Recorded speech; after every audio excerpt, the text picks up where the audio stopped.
أعوذ بالله من الشيطان الرجيم بسم الله الرحمن الرحيم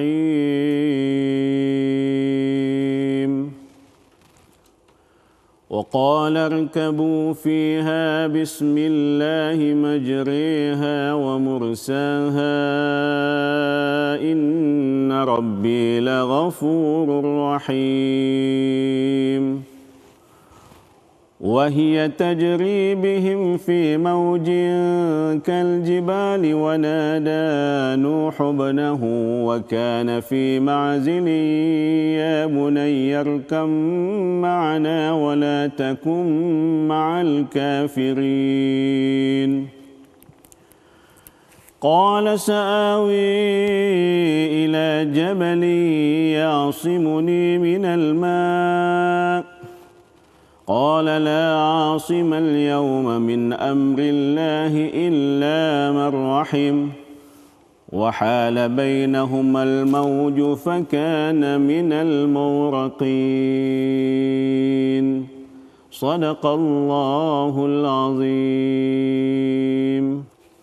Assalamualaikum warahmatullahi wabarakatuh. Alhamdulillahi rabbil alamin. Nahmaduhu wa nasta'inuhu wa nastaghfiruh wa na'udzu billahi min syururi anfusina wa min sayyiati a'malina. May yahdihillahu fala mudilla lahu wa may yudlil fala hadiya lahu.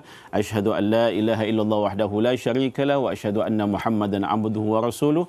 Allahumma shalli ala sayidina Muhammad wa ala alihi wa sahbihi ajma'in. Amma ba'du. Tuan-tuan dan puan sidang penonton yang dirahmati Allah sekalian, alhamdulillah kita diizinkan oleh Allah Subhanahu Wa Taala untuk bersua lagi pada pagi ini, dan insya-Allah mudah-mudahan dalam tempoh 1 jam tak sampai ini kita dapatlah sama-sama mengumpul sedikit ilmu, kita duduk merenung, muhasabah kan, kita fikir dalam-dalam, kita menung dalam-dalam, jangan menung gitu saja tapi menung dalam-dalam kan. Allah izinkan kita hidup sampai ke hari ini, banyak benda lah sebenarnya Allah nak suruh kita apa dia, bukan sekadar untuk kita beramal, berbuat, tapi rupanya Allah beri peluang untuk kita baiki banyak perkara, baiki banyak benda lah. Sebab memang kita ni manusia tak lari pada salah dan silap kan tuan-tuan kan. Siapa berani mengatakan bahawa sungguhnya start bangun tidur sampai dia tidur balik dia tak buat apa-apa dosa, tak buat apa salah kan. Kalau ada siapa yang berani angkat tangan lah, walaupun saya tak nampak tuan-tuan kan. Sebab memang kita ni tak lari pada dosa. Sebab itu Anas bin Malik sahabat Nabi SAW, bukan sekadar sahabat, tapi Anas juga merupakan khadam kepada Nabi, pembantu kepada Nabi. Bukan itu saja, maka Anas dia juga merupakan anak angkat kepada Rasulullah SAW kan. Anas pernah sebut raya ni yang kita duduk raya sekarang ni kan, masih raya lagi Syawal, open house sana, open house ini. Raya ni sebenarnya bukan 1 Syawal saja kan, bukan 10 Zulhijjah saja. Bila sebut raya ni maknanya ada 5 perkara. Pertamanya, kalau ada satu hari dalam tempoh 24 jam kita tak buat dosa, itulah raya yang sebenar. Ni tuan-tuan. Jadi kita tengoklah malam raya baru ni Syawal kan, takbir raya Allahu Akbar, Allah kat masjid surah takbir kan. Kita kat rumah makcik-makcik sambil nganyam ketupat, kadang umpat lagi tuan-tuan kan, masya-Allah. Jadi bila kita tengok malam raya pun kadang kita sempat lagi buat dosa kan. Jadi kalau kita renung sungguh-sungguh, Anas bin Malik ada sebut kalaulah ada satu hari 24 jam kita tak buat apa-apa dosa, sesungguhnya itulah dia makna raya yang sebenar dalam diri kita, dalam hidup kita tuan-tuan kan. Jadi sebab itu semua yang dirahmati Allah sekalian, antara hikmah besar kenapa Allah hidupkan kita lagi sampai ke hari ini. Saya boleh lagi kan masuk TV9 ni duk cerita tentang tanyalah ustaz, baru ustaz lagi kan. Sebelum ni tadi sebelum kita live ni ada rancangan bismillah kan. Tu hari ni kita nak cerita basmalah pula, berkat mengucap basmalah kan. Tadi sebelum ni rancangan bismillah, itu rakaman tahun lepas. Alhamdulillah lah disiarkan lagi, bermakna kalau adalah kebaikan, adalah sedikit pahala simpanan saya untuk kita, mari sama-sama bertemu Allah Subhanahu Wa Taala.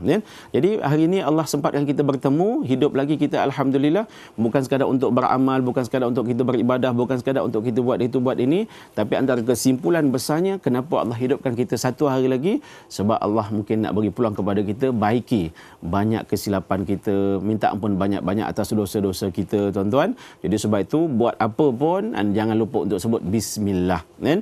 Buat apa jangan lupa sebut bismillah. Sebab bila mana kita sebut bismillah ni tuan-tuan, kita nak solat ke, kita nak apa, nak ialah nak buat apa, nak makan ke, nak minum ke, nak pergi kerja ke, nak bawa anak pergi sekolah ke, nak pakai baju dan sebagainya.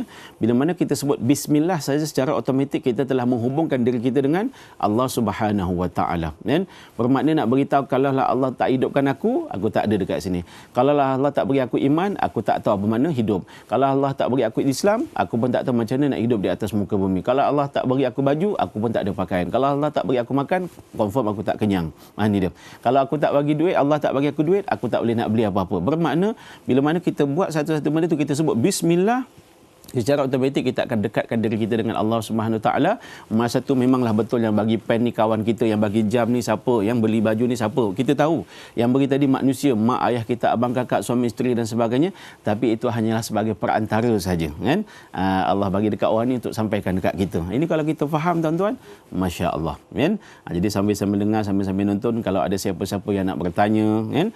Ini ilmu-ilmu ni benda-benda, kan? Sebab ilmu ni ada dua, satu namanya fadail, satu namanya masail. Ilmu fadail ni inilah seperti mana kita bincang-bincang ni.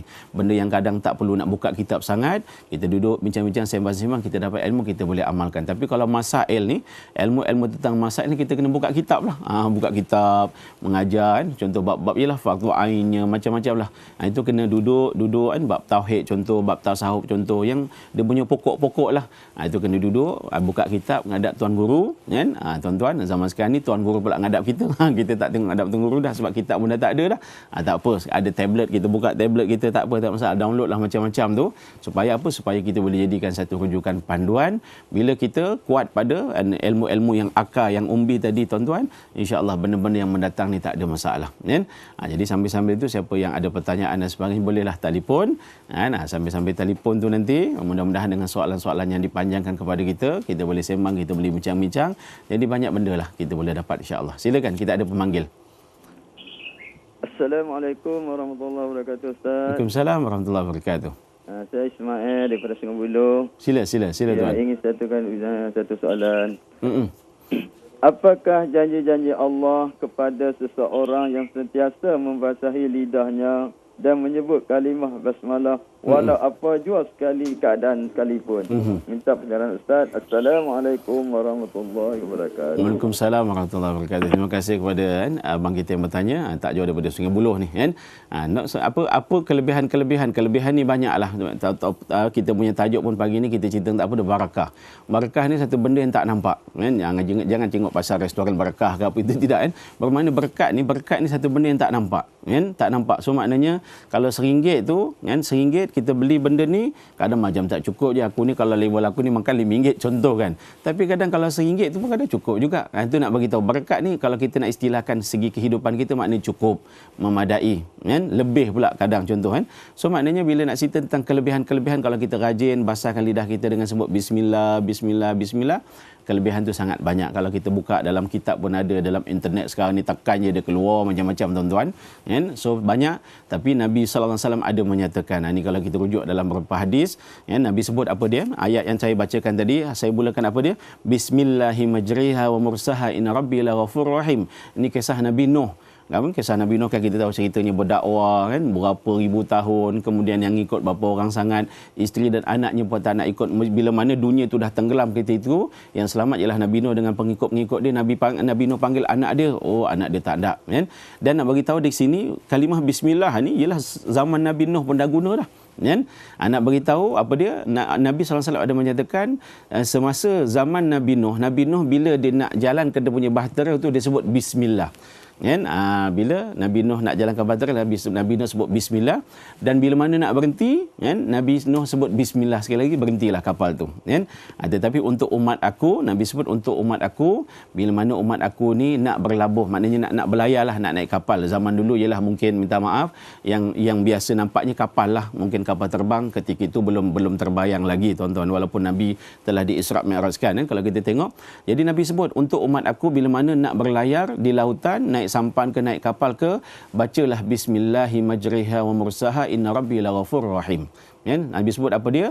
Barang siapa yang baca, mulakan perjalanannya, mulakan pelayarannya dengan sebut bismillahi majriha wa mursaha, sesungguhnya dia akan selamat, dia tidak akan tenggelam, dan dia tidak akan terhempas dan sebagainya. Ini contohlah.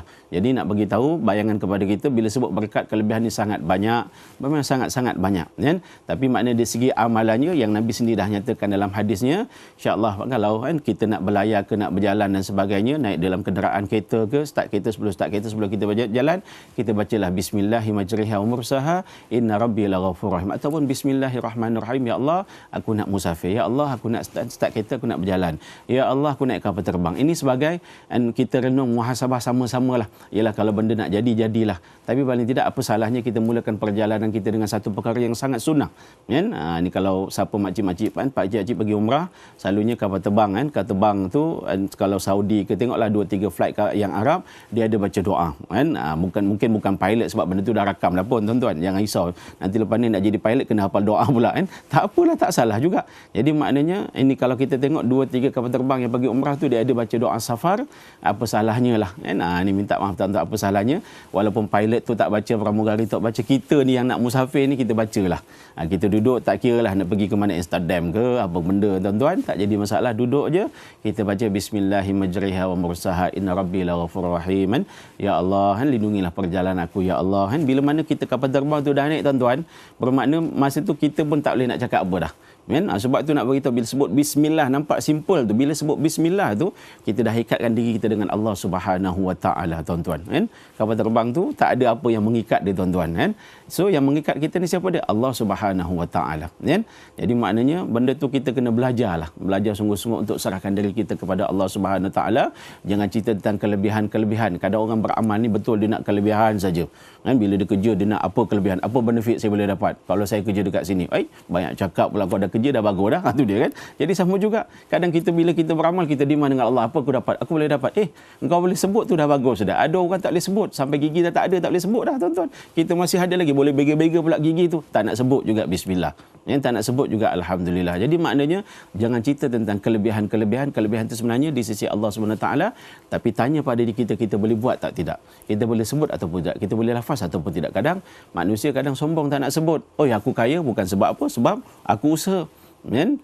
Kita belajar daripada kisah Nabi Sulaiman AS kan? Kenapa dia boleh kaya? Haza min fadli rabbi. Apa jawapan dia? Ini semua daripada kurniaan Allah Subhanahu Wa Taala. Aku usaha macam mana pun, kalau Allah kata tidak kan. Ni dia. Kadang ada sebahagian orang tu usaha juga, bukan tak usaha. Dia doa tu pun usaha juga, tuan-tuan. Kedebuk dia dapat kan. Jadi sebab itu nak beritahu kelebihan sangat banyak, boleh rujuk dalam kitab-kitab, tuan-tuan, memang sangat banyak kan. Bismillah ni juga boleh jadi pendinding kita, pelindung kita. Kita nak jumpa siapa-siapa, ini contohlah amalan-amalan anak-anak kita nak pergi interview kan. Nak pergi interview, ialah nak interview itulah sini sebagainya, banyak-banyak sebut bismillah kan. Masuk dewan peperiksaan baca bismillah, bismillah, bismillah, bismillah, bismillah. Baca bismillahirrahmanirrahim, tapi baca elok-eloklah. Jangan baca dalam keadaan gabrah tu bismillah, bismillah. Tak jadi benda lah, tuan-tuan kan. Jadi benda tu jangan jadikan macam jampi-jampi pula Yalah, walaupun memang jampi-jampi tu satu bab, tapi nak beritahu bismillah ni masya-Allah dia punya kekuatan sangat hebat. Sangat hebat. Kan? Kalau ada apa masalah, tuan-tuan dan puan kan, kena tahan Roblox, itu saya tak jamin lah, tuan-tuan kan. Dia kata, ustaz kata boleh, jangan, tuan-tuan. Dia pun baca juga tu, polis tu baca juga kan. Dia sembuh kat kita sembuh kat dia, tak jadi apa kan. Saya nak bagi tahu kelebihan dia sangat banyak, hikmah dia yang kita tak nampak ni sangat banyak. Yang penting kita beramal sungguh-sungguh kan. Kita beramal sungguh-sungguh, basahkan lidah kita dengan bismillah, bismillah, bismillahirrahmanirrahim. Dan inilah kalimah, kalau semalam kita dah baca kisah Nabi Sulaiman alaihissalam kan, hantar surat, dalam tu ada sebut bismillahirrahmanirrahim, dihantar kepada Puteri Sabah. Hari ini kita dah baca pula kisah Nabi Nuh pula kan. Nabi Nuh dah bermakna kalimah bismillah ni satu kalimah yang sangat lama kan, telah dipegang oleh umat-umat yang manusia-manusia yang beriman pada Allah Subhanahu Wa Taala. Jadi tuan-tuan dan puan sedang penonton dirahmati Allah sekalian, insya-Allah kita sambung lagi, jangan ke mana-mana, jumpa selepas ini.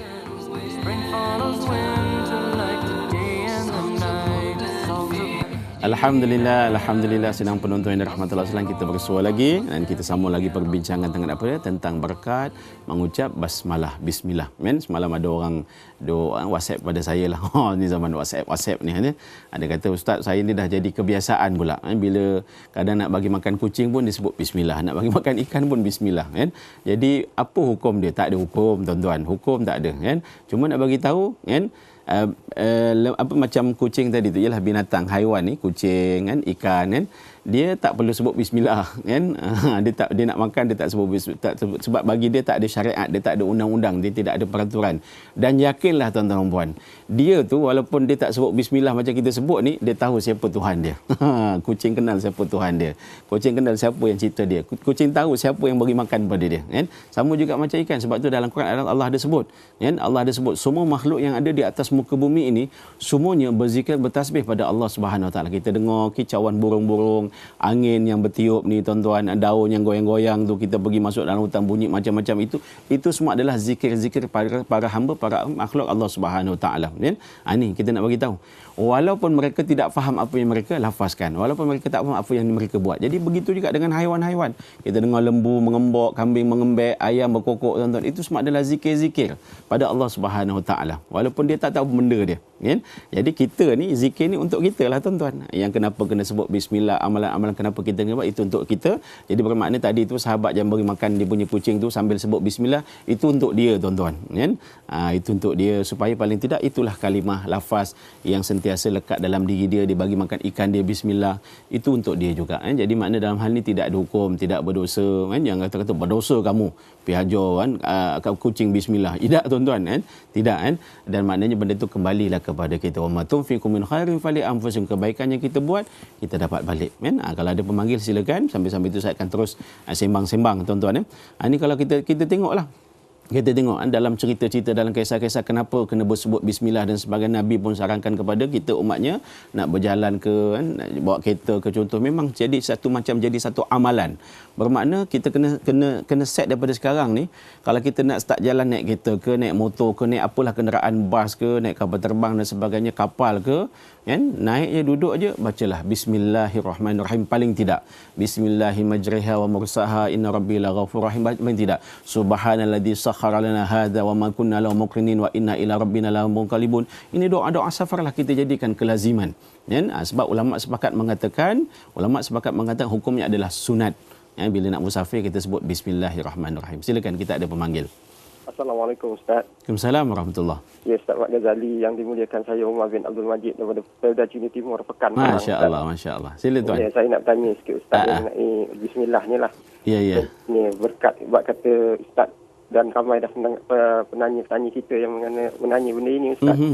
Saya nak bertanya lah Ustaz mengenai ucapan bismillah inilah. Macam mana Ustaz sebut semalam, kalau sekiranya niat kita tu tak baik, kalau kita sebut juga bismillah ni, macam mana hukumnya Ustaz? Dan satu lagi Ustaz ya, kalau sekiranya niat dia tak baik, contohlah Ustaz ya, ini contoh, bukan saya nak apakan contoh. Kalau sekiranya dia dibeli nombor lah contoh Ustaz, dia baca bismillah Ustaz, kalau kena lah, dia kata sekiranya kena, dia kata aku nak sedekahkan semua ni kepada rumah-rumah anak-anak yatim ke. Bagaimana, bolehkah matlamat ni menghalalkan cara ini? Terima kasih banyak Ustaz. Assalamualaikum. Waalaikumsalam warahmatullahi kepada yang bertanya. InsyaAllah terima kasih banyaklah. Ini pun satu panduan lah. Semalam kita dah cerita dah, memang bismillah ni disarankan. Buat apa pun sebutlah bismillah, nak makan bismillah. Tapi ada satu perkara ni, kalau kita nak buat maksiat, nak buat kemungkaran, nak buat kejahatan, yalah. Contoh memang tidak boleh sebut bismillah, bahkan hukumnya adalah haram. Kenapa haram? Sebab kita istihza ni mana kita menghina Allah Subhanahu Wa Taala, kita memperkecil-kecilkan Allah Subhanahu, kita menyindir Allah Subhanahu Wa Taala. Tuan-tuan jangan main-main kan? Jangan main-main kan? Jadi bermakna hukumnya adalah berdosa lah, sebab kita mempermainkan kalimah-kalimah tu. Kalimah-kalimah kan? Apa tu bismillah tadi tu? Macam tadilah sikit-sikit bismillah contoh kan? Jangan tuan-tuan. Sebab kalimah ni kalimah yang mulia. Soal orang tu buat baik tak buat baik, contoh tak mampu dan sebagainya, kan, sembahyang dia masbuk ke benda ke, itu hal dia. Sebut bismillah tapi sembahyang masbuk, contoh jadikan amalan, itu hal dia tuan-tuan. Tapi paling tidak dia telah mulakan satu-satu perkara tu dengan kebaikan. Kan? Nak buka handphone dia bismillah dulu, apa salahnya tuan-tuan? Tak salah. Kan? Jadi bermakna disarankan. Tapi dalam bab-bab tertentu, nak buat dosa, clear kita nak buat dosa, kita nak buat maksiat ke, kita nak pergi apa tuan-tuan, nak ambil rasuah ni, aku nak pergi terima rasuah ni, dia pun mulakan perjalanan dengan bismillah, atau bila dapat tu bismillah, terima kasih banyak, alhamdulillahilladzi at'amana, dia siap baca doa pula tuan-tuan. Jadi bermakna itu lagi hukumnya adalah berdosa. Kenapa? Sebab dia ibarat menghina Allah Subhanahu Wa Taala, dia buat benda mungkar, benda yang keji, tapi dimuliakan dengan kalimah-kalimah yang mulia. Ini kita kena pandai letaklah tempat dia. Kena pandai letak. Di segi agama pun ada hukum dia. Nak baca doa masuk tandas tu maknanya sebelum kita langkah kaki kita masuk dalam toilet, kan? Tapi kadang terlupa dah menyangkung dah baru teringat. Sebutlah, bacalah, tapi baca dalam hati, bukan baca dengan mulut. Kan? Sebab kalimah tu tak sesuai disebut di situ, kan? So ini kena beringatlah. Tu satu. Yang kedua, boleh, kan? Masuk boleh tu apa dia? Kadang kita perlukan kekuatan. Kita nak kekuatan. Seperti mana kita sebut tadi. Bila mana kita buat satu-satu benda tu dengan bismillah, kita akan ikat diri kita dengan Allah Subhanahu Wa Taala. Kadang manusia ni ada 50-50. Dia nak baik tapi dia nak jahat lagi. Nak baik dia nak jahat lagi, kan? Jadi mungkin kita boleh jadikan benda ni sebagai kekuatan. Kan, bila kita sebut, kita katalah macam tadi tu nak pergi nombor nak pergi beli nombor, walaupun dia ada niat nanti bila dapat nak sedekah sana sini dan sebagainya, dia niat kalau kena ni, kena tu ada dua, sama ada kena ketangkap, tu dia ataupun kena betul dapat, kena buatlah, contoh, kan? Lepas tu insaf sudah, contoh. Tapi kalau boleh jangan buatlah, sebab benda-benda dosa, benda judi, arak ni, benda jangan mula. Kalau dah mula nanti dia jadi taik. Tu dia, kan? Dia ada istilah taik judi, taik apa, tuan-tuan, kan? So kalau dah itu, susah nak tinggal, kan? Tapi tak apalah nak bagi tahu, kalau dia perlukan kekuatan. Kadang ialah benda ni tak boleh nak sembang dengan semua orang. Bila sembang kau ni tak sudah kuat betul. Kawan tu pun nasihat dia, kamu sampai bila ni, contoh, kan? Tapi kadang benda-benda tu kadang dia dah fikir masak-masak.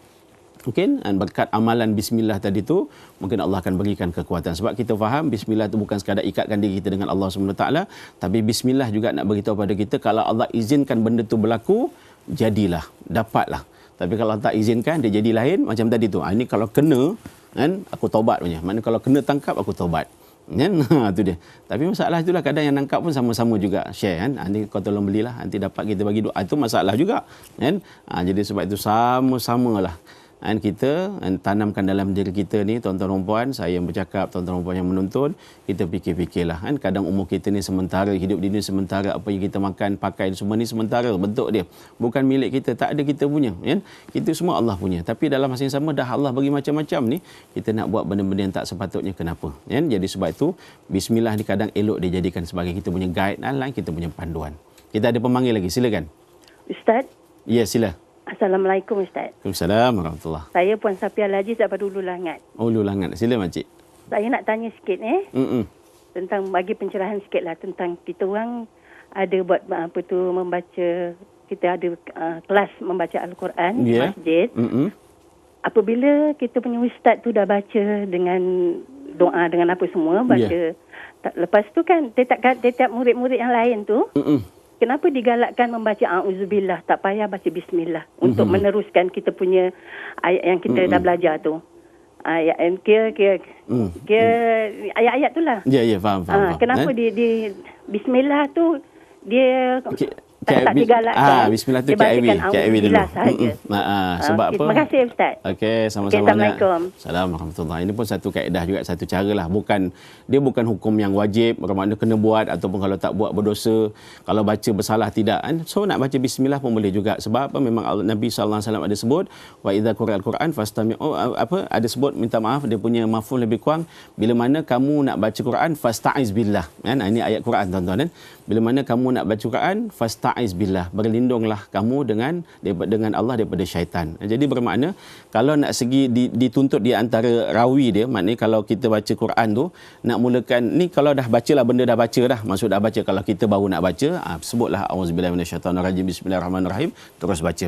Tapi bila dah dalam majlis Quran tu, bila kita nak baca, memadai dengan auzubillahi minasyaitonirrajim, terus sambung ayat tadi. Sebab berpandukan kepada ayat Quran tadi, hujah tadi mengatakan bila mana kamu membaca Quran fasta'iz billah minasyaitanir rajim, maka mulakan dengan apa? Minta lindung dengan Allah daripada syaitan yang direjam tadi, tuan-tuan, kan? Itu cerita segi tentang adabnya lah, kan? Tapi kalau baca auzubillah lepas tu baca bismillah, tak salah, tak dosa, kan? Dapat pahala lebih lah. Cuma nak bagi tahu protokolnya begitu, kan? Kadang ada benda-benda yang ala kita pun kadang lepas sembahyang pun assalamualaikum warahmatullahi wabarakatuh, kan? Kadang doa main angkat tangan gitu, kalau ikutkan istighfar, kan? Kita ada selawatnya, ada la ilaha, macam-macam, baru kita berdoa. Tapi kadang kita nak singkat, tak salah, tuan-tuan, tak di isu. Cuma kadang benda tu kita kena pandai letak pada masa-masa dia, kan? Jadi insya-Allah semua yang dirahmati Allah sekalian, kita kan bertemu lagi selepas ini. Alhamdulillah, tuan-tuan dan puan sedang penonton yang dirahmati Allah sekalian, kita bersua lagi dalam solat yang ketiga. Sekejap je tuan-tuan, habis dah setengah jam, adalah sikit setengah jam lagi. Tak apalah, duduk sembang-sembang, renung-renung, kita fikir-fikir balik kan. Bila mana kita sebut bismillah, kita nak buat satu-satu kerja ni, apa yang kita nak sebenarnya kan? Antara benda yang ulama sarankan ataupun ulama huraikan, bila mana kita buat satu-satu benda tu kita sebut bismillah, antaranya kita nak apa dia? Kita nak redha Allah Subhanahu Wa Taala. Kita nak mardhatillah, kita nak keredaan Allah Subhanahu Wa Taala. Jadi sebab tu kenapa kalimah ni tak sesuai diletak bila mana kita nak buat dosa, nak buat maksiat, nak buat mungkar, kita sebut bismillah. Sebab kalimah tu sebenarnya nak apa? Nak minta Allah redai kita, Allah berkati kita kan. Buat kerja simple-simple lah. Apalah kadang entah apa masak bihun kan, sebut bismillah. Sebab kita nak supaya Allah redha pada kita. Anak-anak yang makan bihun ni, yang makan kita punya macam-macam ni, nanti Allah pun redha kepada mereka juga. Tuan-tuan, sebab mereka makan benda-benda yang halal, makan yang disediakan oleh mak ayahnya sendiri kan. Maknya menyediakan makanan, ayahnya mencari wang ringgit untuk belanja makan dan sebagainya. Jadi bila sebut bismillah ni, antara perkara yang kita nak sungguh-sungguh apa dia? Kita nak redha Allah Subhanahu Wa Taala. Kita nak mardhatillah kan. Jadi sebab itu buatlah lagi kan, untuk apa sebenarnya? Untuk kita dapat keredaan Allah Subhanahu Wa Taala. Jadi bila sebut redha ni, ialah bila sebut redha tu bendanya tak nampak. Redha benda pangkat ke pingat ke bukan tu. Dan redha tu nanti kita sendiri akan dapat rasa. Bermakna kita ni yang dapat redha kedua ibu bapa, kita tahu macam mana ceritanya, macam mana. Dan apatah begitu juga redha Allah Subhanahu Wa Taala bagaimana cerita dia kan. Anak-anak bila nak buat satu benda tu, dia cerita dekat ayah dia setuju kan, maknya setuju, maknya pun redha dia buat. Tengok masya-Allah perjalanan dia macam mana kan. Jadi begitu juga kita bila kita buat satu-satu benda dan kita sebut bismillah, ya walaupun betul orang lain sebut doa berjela-jela panjang-panjang dan sebagainya, tapi kita ni hanya mampu sebut bismillahirrahmanirrahim. Common lah, satu istilah yang memang sangat common kan, biasa sangat. Tapi maknanya bila kita faham makna dia, insya-Allah sangat mendalam kan. Jadi antara benda yang kita minta kan, bila mana kita sebut bismillah, kita nak redha Allah Subhanahu Wa Taala kan tuan-tuan kan. Jadi dalam hal ni pun kita kena fahamlah kan, kena faham sungguh-sungguh. Ada masanya kan, macam tadi makcik tadi sebut auzubillah saja, kenapa tidak bismillah? Ada masa-masanya, itu kaedah dia. Tapi kalau kita baru nak baca Quran, kita bacalah kan. So kita kena pandai letak benda-benda tadi. Kalau waktu tu panjang kan, kita bacalah panjang. Tapi kalau waktu tu dah pendek tuan-tuan, kita bacalah singkat. Kadang kita pun boleh urus kita punya perjalanan tu kan. Kadang bila kita musafir, macam doa wirid tu pendek-pendek saja, sebab ialah kita nak berjalan lagi kan. Tapi kalau kita dalam keadaan aman, tak ada apa-apa tuan-tuan, kita bacalah sepenuh-penuhnya supaya rasa tuan-tuan kelebihan nikmat mengamalkan doa-doa tadi, wirid-wirid tadi kan. Dan begitu juga dalam solat, kalau kita tengok ada perbahasan, ada separuh tempat baca bismillah bila baca Fatihah, ada separuh tempat tak baca bismillah. Ini pun kita jangan gaduh-gaduh, itu dah ada perbahasan dia kan. Kalau kita pergi Mekah lah tuan-tuan, Imam Masjidil Haram baca Fatihah tak ada bismillah kan. Siapa yang tak faham dia kata tak sah, aku semalam tadi kat Masjidil Haram tak sah, tu dia. Kau jangan pandai-pandai tuan-tuan, itu Imam Masjidil Haram tu iman dunia kita cakap tak sah pula kan. Sana punya kaedah ada cerita dia kan. Imam Malik dah ada perbahasan tentang bismillah tu masuk tak dalam Fatihah ataupun tidak. Adapun Imam Syafi'i mengatakan bismillah tu adalah salah satu ayat dalam surah Fatihah, sebab tu kita kena baca. Itu belum cerita tentang baca perlahan ataupun kuat kan. Kita ada pemanggil, silakan. Assalamualaikum Ustaz. Waalaikumsalam warahmatullahi. Sihat Ustaz? Alhamdulillah. Saya Encik Abdul Halim bin Abdullah dari Pesaing Perak, Pulau Pinang Ustaz. Masya-Allah. Alhamdulillah. Silakan tuan. Saya nak tanya tentang kelebihan bismillah Ustaz. Bila kita makan di kedai ke atau di mana-mana, kita kata bismillah tu dia boleh mengelakkan kita kena santau. Pada sahabat Nabi dulu pun apa diracun pun boleh jadi penawar. Ada benar ke Ustaz itu semua? Okey. Terima kasih Ustaz. Assalamualaikum. Assalamualaikum. Terima kasih kepada abang kita jauh daripada Pulau Pinang kan. Jadi sebenarnya memang betul, ini antara adalah amalan-amalan Nabi, para sahabat kan. Semalam saya dah sebut satu nama, Khalid bin Walid. Ialah Khalid bin Walid ni panglima perang hebat kan. Kalau zaman sekarang ni mungkin dia lieutenant ke sebagai ataupun ada brigade general lagi lah besar tuan-tuan. Jadi confirm lah kalau musuh tu inilah orang DM tuan-tuan kan. So maknanya bismillah tu dia boleh jadi pelindung. Maknanya kalau betul lah ada orang hantarlah benda-benda tak baik tu dalam kita punya minuman ke makanan, dia akan jadi penawar. Tapi nak bagi tahu benda tu bukan so simple lah. Saya dah baca tapi kena juga Ustaz. Tu dia. Saya dah baca Ustaz. Tengoklah kau baca masa bila? Masa terdesak ke? Masa apa ke? Ataupun benda tu memang dah jadi macam kau punya amalan. Dah jadi immune. Maknanya benda tu dah sebati. Kan? Jadi kalau dah sebati, insya-Allah tuan-tuan, pegang je gelas tu, pak boleh pecah contoh. Ataupun jatuh. pegang pinggan jatuh. Ini dia makna Allah nak tolong dia, Allah nak selamatkan dia. Jadi bila dah jatuh, tumpah makanan tu tak adalah, bagi makanan yang lain. Ini contohlah. Jadi bermakna nak bagi tahu, dan kita ialah kalau kita nak satu-satu benda tu kita kena jadikan ianya amalan. Jadi sebab tu kenapa Nabi ajar, Nabi ajar kepada cucu-cucu dia, nak makan ke anak-anak ku, sebut bismillah, samillah, sebut nama Allah, bismillah. Jadi nak bagi tahu biar amalan tu sebati. Bila sebati tu insya-Allah dia akan jadi kita punya pendinding, kan? Jadi macam kita punya baju kalis peluru lah macam tu kan. Sampai ke tahap tu. Seperti mana yang diamalkan oleh para sahabat. Alhamdulillah Walid dia kata memang kawan-kawan dia berkata aku tak berani nak minum, nak makan, dia takut ada racun, tak ada santan dan sebagainya. Khalid kata dia bismillahirrahmanirrahim, dia pun minum, alhamdulillah selamat, tak ada apa-apa. Kan? Jadi sebenarnya benda ni adalah betul dan ia adalah amalan-amalan para sahabat, tabi'in. Jadi bermakna tak salah kalau kita nak beramal benda yang sama juga. Lebih-lebih lagi kalau kita tengok perbahasan tadi itu, memang disarankan bila mana nak musafir, naik kenderaan ke, motor kita ke, motor nonggeng ke, motor negak ke, tak kisahlah macam mana ke, naik kereta ke, naik terbang ke, naik kereta api ke, naik bot dan sebagainya, sampan bacalah bismillah. Ulama sepakat mengatakan hukumnya adalah sunat. Sunat tu maknanya lah elok kita buat, walaupun kita tak buat tu tidak berdosa, tapi rugilah daripada kita baca datuk nenek tumpang lalu, siapa pula siapa jaga benda datuk nenek ni tuan-tuan, kan dia menjawab lagi susah kan. Jadi benda-benda ni paling tidak pun kalau kita nak mendalam lagi, kita sebut assalamu alaina wa ala ibadillahis salihin, kan. Itu masa bila kita baca dalam sembahyang, masa tahiyat, kan. Tapi mana itu antara benda-benda lah. Ialah takkan kita masuk hutan kita baca assalamualaikum, tu dia. Orang terkejut, masuk rumah tak bagi salam, masuk hutan bagi salam. Main kat laut kan baca salam. So maknanya apa kita nak sebut assalamu alaina wa ala ibadillahis salihin. Apapun kita mohon pada Allah, ya Allah berilah aku keselamatan, kesejahteraan, aku pun tak tahu siapa-siapa yang ada dalam ni. Kan? Kita ada pemanggil, silakan. Assalamualaikum Ustaz. Waalaikumsalam warahmatullahi. Ustaz, selamat raya. Maaf dan saya sama-sama. Saya Supina Yusuf dari Tanjung Karang, Ustaz. Ya, Tanjung Karang. Ustaz, memang bismillah sebagai penawar kan. Saya nak tanya Ustaz, saya ada terbaca dalam satu kitab lah. Dia kata kubur setiap hari akan menyeru, katanya aku ni adalah rumah yang terpencil. Tu sebenarnya kemudian aku ini adalah rumah ular berbisa. Dia kata maka datangilah aku dengan perbanyakkan baca bismillahirrahmanirrahim. Benar Ustaz, ada dalam hadis Ustaz tu? Dia itu okey. Terima kasih Ustaz. Sama. Assalamualaikum warahmatullahi. Itu memang benda tu ada dinyatakan dalam kitab, kan. Cuma ialah kesahihannya hadis ke, wallahu alam, kita belum sempat untuk mengkaji, tapi memang benda tu banyak diceritakan. Cuma nak bagi tahu kan, apa pun kita nak buat apa benda, macam tadi cerita pasal kubur. Tu kubur nak bagi tahu pada kita lah, kau nak duduk kat aku ni, kau kena banyak amal lah, senang cerita dia. Sebab kalau kau tak ada amalan, habislah. Duduk pun dalam tanah, tuan-tuan. Kita cuba fikir, nak bagi tahulah. Seakan-akan kubur tu dia bagi tahu pada kita, nak duduk dekat dengan aku ni, nak duduk dalam aku ni, kau kena ada macam-macam amalan. Kalau kau tak ada amalan, nanti habislah. Andalah rumah ni sempit, lepas tu dengan apa lagi gelap, kan? Macam mana kalau kita duduk dalam satu bilik yang sempit, gelap, macam mana perasaan kita? So paling tidak kita nakkan cahaya. Jadi cahaya itu apa dia? Amalan kita lah. Nak rasa bagi lapang tempat tu, amalan kita lah.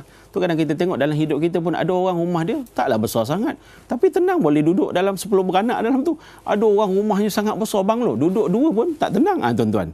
Jadi yang mendatangkan tenang tadi tu bukan bendanya, tapi situasi kita. Situasi itulah iman, amal, tuan-tuan, kan. Apalagi kubur ni nanti apa yang dalam ni yang ada ulat-ulat lah. Jadi kita kadang tengok dia dengar ular pun kadang dah geli dah, tuan-tuan, kan. Ini belum cerita-cerita lagi, kan. So nak bagi tahu benda tu hadis ke bukan ke, tapi seakan-akan kubur tu berbisik bagi tahu pada kita, kalau kau nak duduk dalam ni, banyak-banyaklah beramal. Paling koman bacalah bismillah, alhamdulillah, subhanallah, la ilaha illallah. Itu kalau dah teruk sangatlah, tak boleh nak solat apa, terlentang dan sebagainya. Tapi selagi mana kita sihat, buatlah ibadat-ibadat yang besar-besar ni, yang solatnya, yang puasanya, zakatnya, amar ma'ruf nahi munkar, baca Quran, buatlah. Sebab inilah benda-benda yang kita perlukan untuk apa? Untuk hidup di sana, kan? Macam mana sekarang ni kita perlukan untuk hidup di dunia, kita bekerja, pulun, apa yang banyak kita boleh dapat, banyak ambil, tak ada masalah. Yang besar ke, yang kecil ke, yang murah ke, yang mahal, semua kadang kita ambil. Sebab itu bekalan untuk hidup di dunia. Kan? Untuk hidup di sana bukan benda-benda ni bentuknya lain. Kalau Allah kita beri kita duit banyak, berbanyakkan sedekah, berbanyakkan infak, berbanyakkan sumbangan. Ini contoh tuan-tuan, derma-derma kita kan. Allah beri pada kita kesihatan, ibadah sungguh-sungguh. Sebab benda yang kita lakukan di semasa di dunia bentuk-bentuk tadi itu akan kita perlukan di mana? Di sini kan. Di alam barzah, di alam mahsyar, dan akhirnya bawa kita masuk syurga Allah Subhanahu Wa Taala. Sebab antara kemuncak, Anas bin Malik menyebutkan antara kemuncak hari raya yang paling hebat, itu dia. Raya ni ada macam-macam, ada 5 perkara yang Anas bin Malik sebut, tapi kemuncak dia apa dia? Dapat kan melihat Allah Subhanahu Wa Taala di dalam syurga. Kan, syurga tu dah memang satu tempat yang kita nak masuk sangat. Sebab apa? Sebab ialah kita dah terbayang nikmat-nikmat macam-macam kan. Nikmat di dunia pun masya-Allah tuan-tuan, ini baru 1%, ada 99% lagi Allah sediakan dalam syurga. Jadi bila masuk dalam syurga tu, tenggelam dalam nikmat tu pun duk cakap lagi, apa lagi ya. Akhirnya orang alim akan bercakap, nikmat yang paling besar boleh mengalahkan semua nikmat-nikmat dalam syurga ialah bila mana kita dapat melihat wajah Allah Subhanahu Wa Taala tuan-tuan. Nak tengok tu pun tengoklah juga kita punya tahap keimanan kan, amalan kita masa dekat dunia kan. Ini kita renung-renung, kita fikir-fikir. Jadi kubur tu bagi tahu pada kita paling common, kalau bismillah pun kau tak larat nak buat. Masuk nak buat tu ialah kalau kita boleh jadikan zikir, silakan, tak jadi masalah, tapi makna ikut keperluan. Sebab tu kalau kita lihat dalam kitab-kitab pun ada disebutkan kan, kita nak apa? Kita nak doa penerang hati. Ambil air, baca bismillahirrahmanirrahim, bismillahirrahmanirrahim, bismillah. Bacalah 21 kali ke, 41 kali ke, kan? Kita minum air tu ataupun kita berikan kepada anak-anak boleh. Insya-Allah kan, paling tidaklah ini antara amalan-amalan dah. Dan yakin tak yakin tu, jadi tak jadi tu satu bab, tapi kita kena yakin dengan Allah Subhanahu Taala, bukan yakin dengan bismillah tu. Ada orang tulis bismillah dengan tu tak boleh tuan-tuan. Yakin dengan Allah. Jangan jadikan benda ni tangkal. Yakinnya dengan Allah, kan? Kita baca bismillah, anak demam, klinik tak sempat nak pergi dan sebagainya, obat habis, kan? Yang tampal kat dahi tu habis tuan-tuan. Apa dia? Baca air, ambil air masak, baca bismillah 41 kali, kan? Hembus ke air tadi tu, minta dekat Allah, ya Allah, mohonlah ya Allah kau sembuhkan. Sebab yang menyembuhkan ni Allah. Bagi minum insya-Allah. Siapa dekat dia insya-Allah. Kan? Jadi tuan-tuan dan puan, jangan ke mana-mana, kita sambung lagi selepas ini. Alhamdulillah tuan-tuan dan puan sedang penonton yang dirahmati Allah sekalian, kita bertemu lagi. Ini slot yang terakhir ni, insya-Allah mudah-mudahan kita dapat memanfaatkan pertemuan kita pada hari ini. Ialah singkat walaupun sekejap, tapi itulah bermakna mudah-mudahan insya-Allah. Sama juga macam kalimah bismillah, walaupun pendek singkat tapi amat-amat bermakna. Sebab kalau tanpa bismillah kan, tanpa Allah SWT dalam hidup kita kan, kita tak ada siapa tuan-tuan kan. Ini nak beritahu bismillah tu ibarat sendi-sendi lah kan, bersendi-sendi dalam kita punya tubuh badan kan. Contoh macam tangan ni kalau tak ada siku ni tuan-tuan, tegaklah kita semua ni kan. Masing-masing cari kawan, pagi ni nak sarapan cari kawan, kau suap aku suap kau nak. Tu dia tuan-tuan, kena member kita demam, tak adalah, kita tak boleh nak makan lah tuan-tuan kan. Itu nak beritahu pentingnya bismillah, walaupun nampak simple kan? Walaupun memang tidak ada benda-benda yang Nabi kata wajib kena baca, wajib, semua hukumnya sunat. Sunat maknanya Nabi buat tu benda saran tu jatuhnya kalau segi hukum dia, ranking dia sunat kan. Tapi walaupun sunat, kalau kita jadikan satu amalan, masya-Allah tuan-tuan kan. Di ibarat macam sendi-sendi senang kan, jari-jari kita ni sendi kan. Cuba bayangkan jari tunjuk kita ni tak boleh nak bengkok, susah tuan-tuan kan. Ini nak beritahu betapa perlunya bismillah dalam kehidupan kita. Jadi sebab itu amalkan sajalah kan. Amalkan selagi benda kebaikan benda yang kita buat tu baik, bacalah. Sebab Nabi ada sebut kullu amrin zibalin la yubda fihi bismillahirrahmanirrahim fahuwa ajzam atau fahuwa abtar ataupun fahuwa aqta. Satu benda baik bagus, tapi kalau kita buat tu lupa nak baca bismillah kan, terlupa tak apa, kita sebut sekali. Walaupun tengah buat tu kita baca bismillah, tak salah kan. Makan bersama juga, makan kan. Makan kadang biasalah orang nampak makan ni terlupa, terus ngap. Bila ngap tu dia teringat, alamak tak baca, kita belajar bismillah ya awwalu wa akhiruhu kan. Nabi sarankan kepada kita, bila dah jadi macam tu kita boleh sebut bismillah ya awwalu wa akhiruhu. Senang cerita maknanya bismillah untuk permulaan dan kesudahan kan. Kadang lepas makan lagi lah lupa baca doa tuan kan. Kadang dah sendawa 3 kali lupa juga, alhamdulillah. So maknanya kita dah cover dengan bismillah tadi tu, dalam keadaan sama ada kita lupa ataupun tidak, jadikan amalan kan. Jadi Nabi sebut amalan-amalan yang bagus, yang baik, tapi kita lupa baca bismillah, akhirnya kita tak dapat berkat, tak dapat rahmat pada Allah SWT kan. Bermakna takutnya tak jadi pahala kan, tak dapat pahala, so makna tak ada jadi bekalan lah kan. Ni tuan-tuan. So kita ada pemanggil lagi, silakan. Assalamualaikum warahmatullahi wabarakatuh. Waalaikumsalam warahmatullahi. Saya Puan Siti dari Banting, Selangor. Ya, silakan. Ya.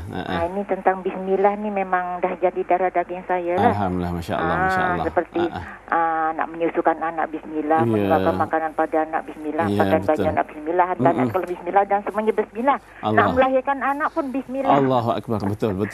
Jadi memang semuanya bismillah untuk anak, bukan untuk anak aja, untuk semua pekerjaan di rumah tangga. Alhamdulillah. Tapi ada yang diharamkan baju bismillah kan ya Ustaz ya. Dan disunatkan yang diwajibkan. Ini yang saya nak tanya Ustaz ni, yang saya muskil. Macam mana nak menegur orang yang tidak sioman, misalnya nak menasihatkan dia supaya dia tu tak jadi macam itulah, supaya dia dah boleh sebenarnya. Tapi kita nak baca bismillah, ada tak tambahan lagi selain daripada bismillah nak menegur orang yang sakit jiwa, yang tak sioman, orang gila lah katakan. Apa ada tak? Ada tak apa ni bismillah dan seterusnya? Ya. Itu aja salah saya Ustaz. Assalamualaikum warahmatullahi wabarakatuh. Okey, alhamdulillah, masya-Allah. Memang bila kita topik ni singkat ringkas, tapi bila ialah kita berke udara ni, rupanya ramai yang telefon beritahu memang dah jadi amalan dah. Masya-Allah, memang sangat mulia, sangat bagus. Jadi maknanya ibu ayah ni kalau boleh didik anak-anak dia macam mana Nabi tu minta Husain Hasan baca bismillah, tu nak beritahu maknanya ibu ayah ni kena mendidik anak-anak, beritahu banyakkan baca bismillah. Ya, walaupun semalam ada satu pemanggil sebut, dia kata kita ni tak kenal Allah, kena kenal Allah dulu ke baru sebut nama dia kan. Susah kalau nak tunggu kenal ni. Orang sekarang ni dah hidup pun kadang tak kenal lagi siapa bos dia, contoh kan. Contohlah ya, kerja dia punya department tu besar sangat, bos dia pun tak kenal, dah kerja 20 tahun dah, contoh kan. Ini apatah lagi dengan Allah SWT. Kalau nak tunggu kenal, ramai orang tak kenal tuan-tuan. Tapi paling tidak belajar kenal Allah dengan sebut nama dia, paling tidaklah. Jadi kalau anak kita ni dia membesar dengan tu bismillah, insya-Allah anak kita tu dia akan terguide hidup dia. Maknanya akan ada pimpinan, kan? Itu satu bab. So dalam bab-bab hari ni pula, contoh nak tegur kawan-kawan, kadang memang betul orang tu tak sioman dan pernah jatuh pitam ke pengsan, tiba-tiba bangun dah tinggal separuh wire dia tu, contoh kan. So kadang okey, kadang tak okey, kadang okey, kadang tak okey. Orang macam ni ialah kadang orang yang sioman mungkin kita tegur pun susah, orang tak sioman lagi lah tuan-tuan kan. So mungkin kita boleh bantu dia dengan doa-doa je lah kan. Apa doa dia? Kalau kita kata niatkan bismillah, minta tuan-tuan, minta dekat Allah SWT kan. Bismillahirrahmanirrahim, kita minta. Tapi kalau nak cambung apa lagi, adalah bismillahirrahmanirrahim, bismillahirrahmanirrahim, bismillahirrahmanirrahim, ada tu. Betul saya cakap, ada bismillah 5, ada bismillah 6, ada bismillah 7 kan. Itu semua adalah amalan-amalan, bukan wajib. Kadang ada satu-satu benda tu betul kan, betul. Makanlah madu, sihat, insya-Allah. Tapi kadang kena ada tambahan, betul saudak ke, kena ada tambahan minyak zaitun ke, contoh tuan-tuan kan. So nak bagi tahu benda tu pun kan, ada cara ikhtiar, ada tambahan-tambahan. So begitu jugalah dengan kita mengamalkan doa-doa tertentu, amalan-amalan bismillah ni tuan-tuan, kadang ada perlu ditambah-tambah sikit. Yang tambah tu kena jaga-jagalah.